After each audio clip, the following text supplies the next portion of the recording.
Ayon sa pinakabagong obserbasyon ng imahe mula sa satellite inalathala ng Wall Street Journal, mayroong pagtaas ng konstruksyon sa daungan ng Okamcher, kabilang ang papalawak ng access point upang makapag-accommodate ng mas malaking barko. Ang tinutukoy natin ay ang hukbong pangdagat ng Russia ng Okamcher, Georgia. Isa itong nagiging banta ng Ukraine at NATO ang dagat na itim. Ang bagong base naval na ito ay tila nagpahayag na handa na si Putin na dominahin ang relihiyon at hamunin ang sinumang kukontra sa kanya. Kung ganito ang sitwasyon, maaari nang kumilos ang NATO upang pigilan ang Russia. Ngunit posible kaya na mauwi ito sa isang madugong digmaan? Ang presensya ng barkong pangdigma ng Russia sa Okamcher, Georgia, isa ito na nakapag-agaw pansin sa mga kalaban ng Russia. Ayon sa Naval News, ang barko ay makikita ay isang support ship ng Project Toto 870 na naka-orihinal sa nakabase sa daungan ng Novorossiysk noong Hunyo 2024. Matapos mawala sa paningin, muli itong namataan sa Okamcher noong unang bahagi ng Hunyo 2024. Isa itong paalala sa atin sa isang anunsyo noong 2023 kung saan ang otoridad ng Abkhazia na suportado ng Russia ay nagpahayag ng plano ng Moscow na gawin isang permanenteng base naval ang daungan ng Okamcher. Ang estratehikong daungan ng Okamcher ay matatagpuan sa rehiyon ng Abkhazia na kontrolado ng Russia. Sa ngayon, ang base na inasahang magiging tahanan ng isang patrol ship ng Russian Federal Security, bagamat naroon na ito mula pa noong nakaraang taon. Ito na ang unang pagkakataon na bumisita mula sa pangunahing hukbong pangdagat ng Russia simula nang ipahayag ang kanilang pag-angkin sa lugar. Alamin natin ang kanilang pangunahing base sa dagat, partikular sa Sebastopol, ay sobrang lantad ng mga submarino, eroplanong pangdigma at ang mga missile. Dahil dito, karamihan sa mga mahalagang unit ng hukbong dagat ng Russia ay inilipat sa Novorossiysk, subalit nanatili pa ring mapanganib ang kanilang mga ari-arian sa lugar na ito. Kaya naman, ang bagong base ng Okamcher ay maaaring magbigay ng mas maligtas na taguan mula sa mga tropa ng Ukraine na suportado ng kanluran. Konstruksyon at pag-unlad.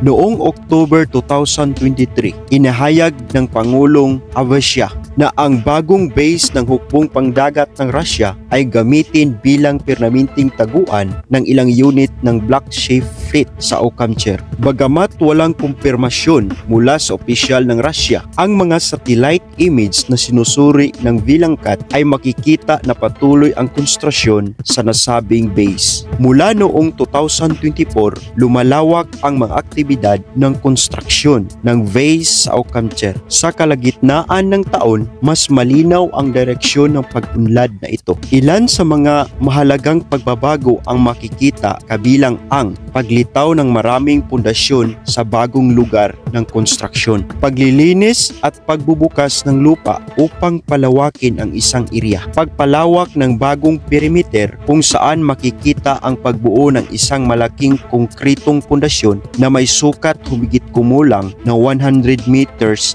times 40 meters sa silangang bahagi ng daungan kung saan matagpuan ang daanan ng train papunta sa military base. Humigit kumulang na 9 hektar na lupain ang nalinis na. Sa paligid nito, makikita ang isang malaking konkretong pundasyon na maaring nagsisilbing bahagi ng bagong pasilidad. Sa silangang bahagi ng area sa pagitan ng daungan at lungsod, makikita na rin ang paglinis ng bagong daan ng perimeter. Ang mga bakod na itinayo sa kahabaan ng rutang ito ay maaring magpahiwatid sa isang malawakan ng isang area. Samantala, ang kanlurang bahagi, ang dating malinis na lupa, ay may isang malaking hukay sa gitna. Ngunit hindi patiyak ang layunin na ito. Ang mga malinis na lugar ay dito nagsimulang itayo at malinaw na nagpapahiwatid sa isang malawakang konstruksyon at nagpapalawak sa lugar na ito. Makikita dito ang dalampasigan, marahil dito ang pagmimina ng buhangin at iba pang mineral sa lugar para ito sa isang konstruksyon. Mula rito,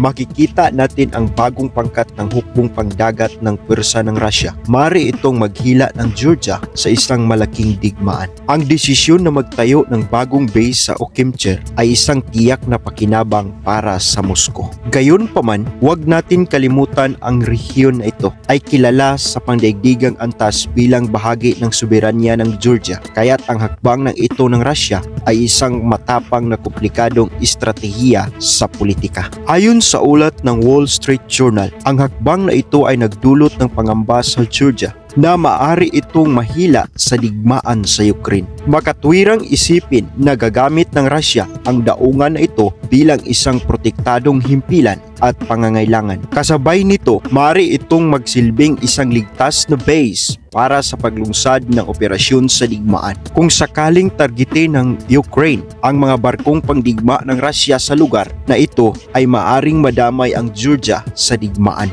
Matapos ang digmaan nito laban sa Tbilisi noong 2028, sinakop ng Russia ang Abkhazia at sinuportahan ang lokal na pamahalaan na maghiwalay mula sa Georgia. Batay sa pinakabagong obserbasyon gamit ang satellite image ng Kyiv Independent, may patuloy na paglawak ng daungan ng Okimcher kabilang ang pagpalawak ng mga access point upang mag-accommodate ng mas malaking barko. Bagamat maliit ang pasilidad na sinasabi ng mga eksperto na maaari itong tumanggap ng mga barko na may dalang missile na mahigit pang pagpalakas sa presensya ng militar ng Russia sa Black Sea. Ang proyektong ito ay naghalaga ng $1 billion ay naglalayo ng gawin ng isang independenteng daigdigang pantalan ng Georgia para sa kalakalan mula sa China patungo sa European Union.